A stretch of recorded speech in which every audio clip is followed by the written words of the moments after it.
Chelsea just got 3 points against Fulham, but trust me, this game left me with more questions than answers.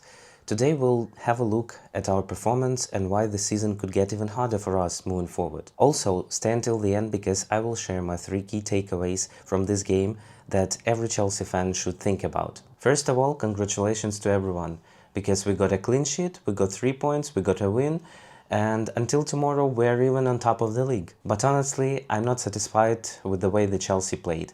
I'm really disappointed with a couple of players and we'll get to them soon.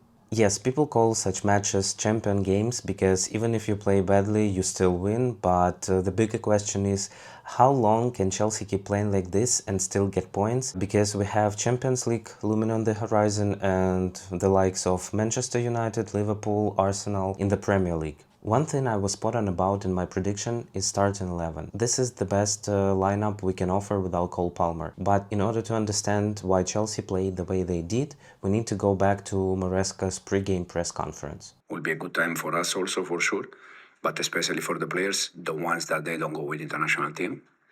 That also they need to recover. I believe Maresca's plan was to save energy. Chelsea played slower than usual, slower passing, slower movement, no aggressive pressing, and luckily Fulham were also slow, which allowed us to control the energy. But the first half gave us a lot of drama. In the 12th minute, Delap injured his hamstring and had to leave the pitch. Maresca now confirmed that he will be out for 6 to 8 weeks, a really unlucky start for Liam. And right after the game we received an exclusive information that Chelsea called Bayern to recall Nicholas Jackson from Germany, but Jackson's camp did not want to return. And what shocked me the most is that Enzo Maresca preferred to bring in Tyrique George instead of Liam Delap, and what was even more shocking that George was playing number 9. It felt like Chelsea was playing with 10 men up until Tyrique George was subbed off. So actually I was expecting that Jamie Gittens will come onto the pitch, João Pedro will take this number 9 spot,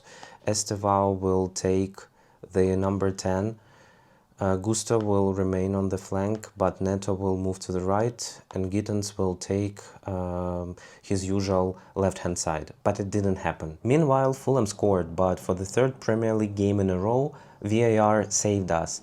Their goal was ruled out.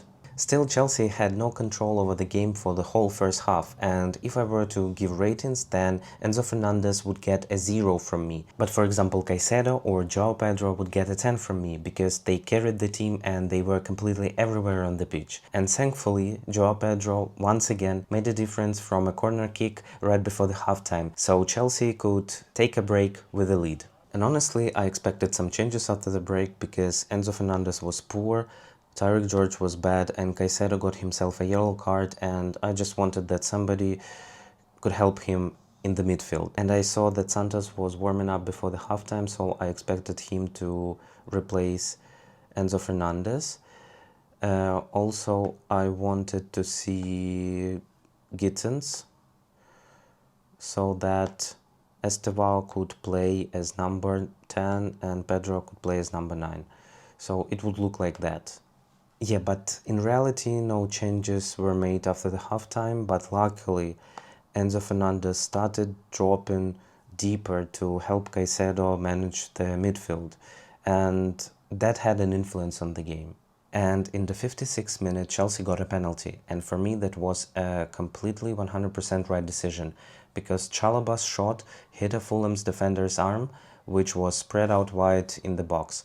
Clear penalty, and Enzo stepped up and scored, and from this very moment I had no doubt that Chelsea will close the game out. So what do we actually learn from this game? Here are my 3 key takeaways. The first one is that João Pedro never gives up, he fights until the last minute, and Estevao is really ready for the Premier League games. Second one is that Chelsea struggles to score from an open play, because from the 7 goals we scored this season, 4 of them were from the corners and 1 from a penalty. And the third one, lack of proper preseason and rest will hit us even harder as the season goes on.